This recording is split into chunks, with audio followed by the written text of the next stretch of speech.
Ada Twist, Scientist.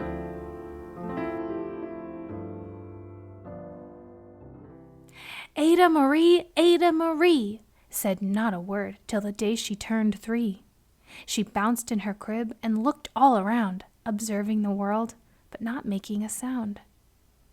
She learned how to climb and made her big break, with a trail of chaos left in her wake. She ran through the day, chasing each sound and sight, and didn't slow down till she conked out at night. Her parents were frazzled, but tried not to freak, as Ada grew bigger and still did not speak. Clearly, young Ada, with lots in her head, would have something to say when it ought to be said. That's just what happened when Ada turned 3. She tore through the house on a fact-finding spree and climbed up the clock just as high as she could. Her parents yelled, "Stop!" as all good parents would. Ada's chin quivered, but she did not cry. She took a deep breath, and she simply asked, "Why?" Why does it tick, and why does it talk? Why don't we call it a granddaughter clock? Why are there pointy things stuck to a rose? Why are there hairs up inside of your nose? She started with why, and then what, how, and when. By bedtime, she came back to why once again. She drifted to sleep as her dazed parents smiled at the curious thoughts of their curious child, who wanted to know what the world was about. They kissed her and whispered, "You'll figure it out." Her parents kept up with their high-flying kid, whose questions and chaos both grew as she did. Even Miss Greer found her hands were quite full when young Ada's chaos wreaked havoc at school. But this much was clear about Miss Ada Twist. She had all the traits of a great scientist. Ada was busy that first day of spring, testing the sounds that make mockingbirds sing, when a horrible stench whacked her right in the nose. A pungent aroma that curled up her toes. "Zowie!" said Ada, which got her to thinking, what is the source of that terrible stinking? How does a nose know there's something to smell? And does it still stink if there's no nose to tell? She rattled off questions and tapped on her chin. She'd start at the start, where she ought to begin. A mystery, a riddle, a puzzle, a quest. This was the moment that Ada loved best.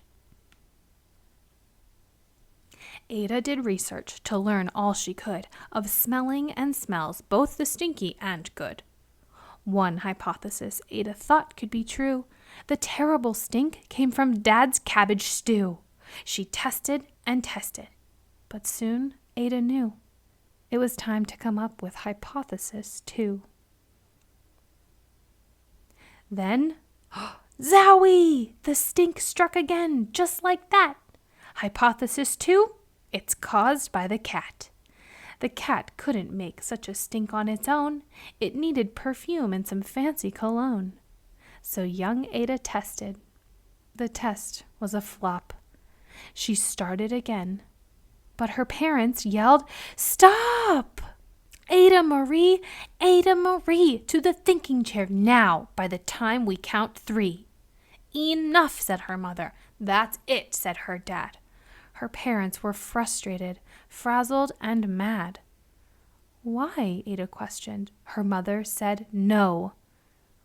"What?" Ada queried. Her father said go. "You've ruined our supper.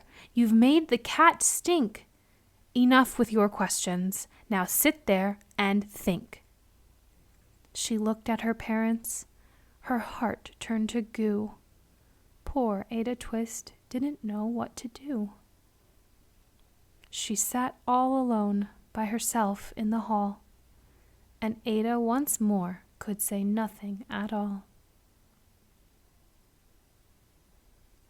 And so Ada sat, and she sat, and she sat, and she thought about science and stew and the cat, and how her experiments made such a big mess. Does it have to be so? Is that part of success? Are messes a problem? And while she was thinking, what was the source of that terrible stinking?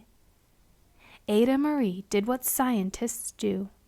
She asked a small question, and then she asked two. And each of those led her to 3 questions more, and some of those questions resulted in 4. As Ada got thinking, she really dug in. She scribbled her questions and tapped on her chin. She started at why, and then what, how, and when. At the end of the hall, she reached why once again. Her parents calmed down, and they came back to talk. They looked at the hallway and just had to gawk. No patch of bare paint could be seen on the wall. The thinking chair now was the great thinking hall. They watched their young daughter and sighed as they did. What would they do with this curious kid who wanted to know what the world was about? They smiled and whispered, "We'll figure it out." And that's what they did, because that's what you do when your kid has a passion and heart that is true. They remade their world. Now they're all in the act of helping young Ada sort fiction from fact. She asks lots of questions. How could she resist? It's all in the heart of a young scientist. And as for that smell, what can Ada Twist do but learn all she can with her friends in grade 2? Will they discover the stink that curls toes? Well, that is the question. And someday, who knows? The end.